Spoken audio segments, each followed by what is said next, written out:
Myself Dr. Sheetal Sonone, senior IVF consultant Progenesis fertility centre Nashik. आज हमारा topic है कि प्रेगनेंसी में हम लोग कौन से फिजिकल एक्टिविटीज़ करने चाहिए, एक्सरसाइज कैसे होनी चाहिए, स्लीप पैटर्न कैसा होना चाहिए, ट्रैवल कैसे हम लोग सेव कर सकते हैं, ये कुछ चीज़ों के बारे में हम लोग आज जानेंगे।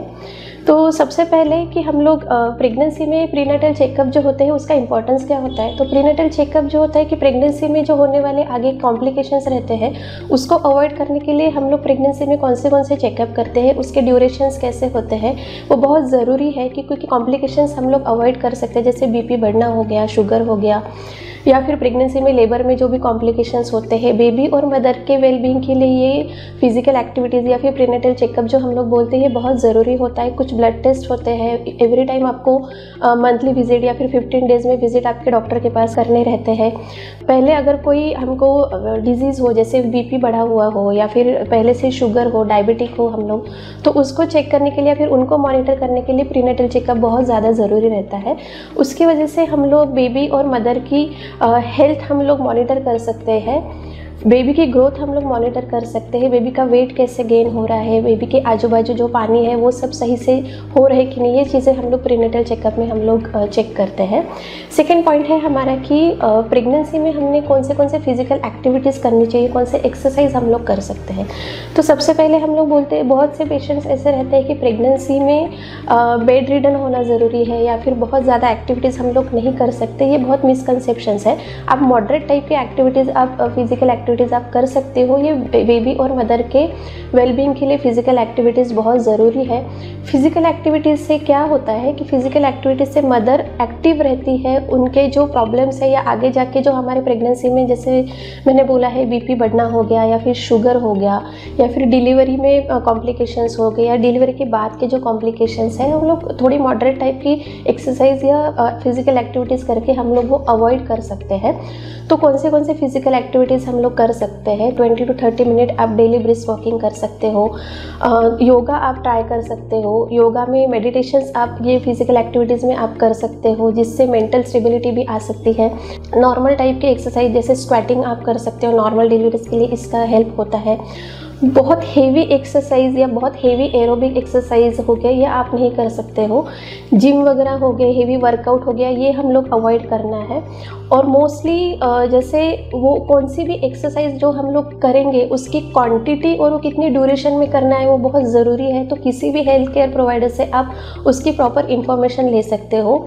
जैसे हमने देखा है कि प्री प्रेगनेंसी बहुत से फीमेल्स फिटनेस फ्रीक रहते हैं, तो उनको प्रेगनेंसी में वही फिटनेस उनको कंटिन्यू करना रहता है, तो वो ज़रूरी नहीं कि वो चीज़ें कंटिन्यू हो। प्रेगनेंसी में उनको मॉडरेट टाइप की एक्सरसाइज करनी रहती है। जब भी आपको एक्सरसाइज करते टाइम पे अगर कहीं भी डिजीनेस आता है, चक्कर जैसा लगता है या फिर बहुत ज़्यादा प्यास लगती है या फिर और कोई सिम्टम्स आपको, जैसे पेट दुखना, ये सब सिम्टम्स ये होते हैं, तो इमीडिएटली आपको एक्सरसाइज स्टॉप करनी है और आपके डॉक्टर से आपको मिलना है। एक्सरसाइज करते टाइम आपको बीच बीच में पानी और ये सब चीज़ें लेनी है, जिसकी वजह से ये जो एक्सरसाइज है या फिर फिजिकल एक्टिविटीज़ है ये आगे जाके उसके कॉम्प्लिकेशंस ना हो।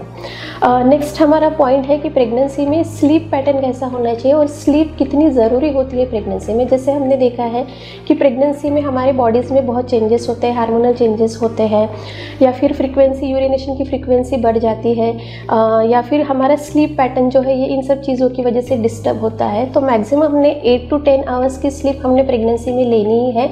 अगर पॉसिबल हो तो आफ्टरनून की 1 घंटे की स्लीप भी आप ले सकते हो। स्लीप का एक शेड्यूल आपको तय करना है कि इसी टाइम पे सोना है, इसी टाइम पे आपको जगना है। तो स्लीप का अगर आपका शेड्यूल हो तो स्लीप पैटर्न मोस्टली डिस्टर्ब नहीं होगा। स्लीप के टाइम पे जैसे हम लोग देखते हैं कि 7-8 मंथ में पोजीशन में बहुत डिफ़िकल्टीज आती है, तो मैक्सिमम टाइम आपको जैसे है कि लेफ़्ट साइड में सोने की कोशिश करनी। इट्स नॉट नेसेसरी कि लेफ़्ट साइड में ही सोना है, पर मैक्सिमम टाइम आप लेफ़्ट साइड में सोने की कोशिश कर सकते हो। सोते टाइम जो पिलो रहती है, 2 पिलो आपको लेनी है। एक पिलो आपको 2 नीज के बीच में लेनी है और एक पिलो जो है वो पेट के नीचे लेनी है, तो आपकी पोजीशन थोड़ी कंफर्टेबल होगी, स्लीप आपकी उतनी डिस्टर्ब नहीं होगी। तो स्लीप का हमारा ऐसा पैटर्न होना चाहिए। स्लीप बहुत ज़रूरी है प्रेगनेंसी में। अगर स्लीप सही से हो तो आगे जाने वाले जो कॉम्प्लिकेशंस है हम लोग अवॉइड कर सकते हैं। जो नेक्स्ट पॉइंट हमारा है, जो प्रेगनेंसी में हम लोग ट्रैवल कैसे करना है। तो मोस्टली हम लोग प्रेगनेंसी में फर्स्ट ट्राइमेस्टर या सेकेंड ट्राइमेस्टर में हम लोग ट्रैवल करने के लिए अवॉइड करते हैं। मोस्टली हम लोग सेकेंड ट्राइमेस्टर में ट्रैवल करना अलाउ करते हैं। Second trimester is always safe for the travel. Air travel and train travel is always a good travelling. Mostly हम लोग व्हीकल से या 4 व्हीलर से ट्रैवल करना अवॉइड करना चाहिए। ट्रैवल के टाइम पे आपको आपकी जो भी खाने पीने की चीज़ें हैं या भी जो भी पानी वगैरह जो है वो आपको कैरी करना है। आपके मेडिकेशंस आपको कैरी करना है। ट्रैवल के पहले आपको आपके गायनेकोलॉजिस्ट को मिलना है, उनसे जो भी आपके मेडिकेशन है या ट्रैवल के टाइम पे आपको जो भी ज़रूरी मेडिकेशन है वो आपको प्रिस्क्राइब करेंगे। तो ये सारी चीज़ें आपको ट्रैवल के टाइम पे ध्यान रखनी है। हमेशा ट्रैवल के टाइम पे आपकी जो फाइल है या फिर आपके जो मेडिकेशन है वो कैरी करना चाहिए। इन केस ऑफ इमरजेंसी जो भी डॉक्टर हो उनको आपकी हिस्ट्री पता होनी चाहिए। तो ट्रैवल में ये सब चीज़ें हमको ध्यान रखनी है। Always accompany someone with you for the travels. Travel में जैसे मैंने बोला सेकंड ट्राइमेस्टर ये बहुत सेफ़ है। सेकंड ट्राइमेस्टर में हम लोग ट्रैवल कर सकते हैं। हमको हाइड्रेटेड रहना है और ट्रैवल के टाइम पे आपको थोड़ा सा मूविंग रहना है। ट्रैवल के टाइम पे आपको सिर्फ बैठ के नहीं रहना है। तो ट्रैवल के टाइम पे थोड़ी आपकी फिजिकल एक्टिविटीज़ भी होनी चाहिए, ये बहुत ज़रूरी है। तो ये सब चीज़ें हमको प्रेगनेंसी में ध्यान रखनी है। एक्सरसाइज प्रॉपरली करनी है, स्लीप पैटर्न अच्छे से रखना है, ट्रैवलिंग हमको अगर ज़रूरत पड़े तो ही करना है और सेफली ट्रैवलिंग करना है।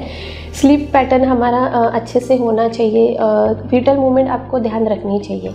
आपकी हेल्थ प्रेगनेंसी में बहुत ज़रूरी है। आपकी हेल्थ अच्छी रहेगी तो बेबी की हेल्थ रहेगी, डिलीवरी में कॉम्प्लिकेशंस नहीं आएंगे। Your health is your super power. Please take a good care of your health. Thank you and happy international women's health day.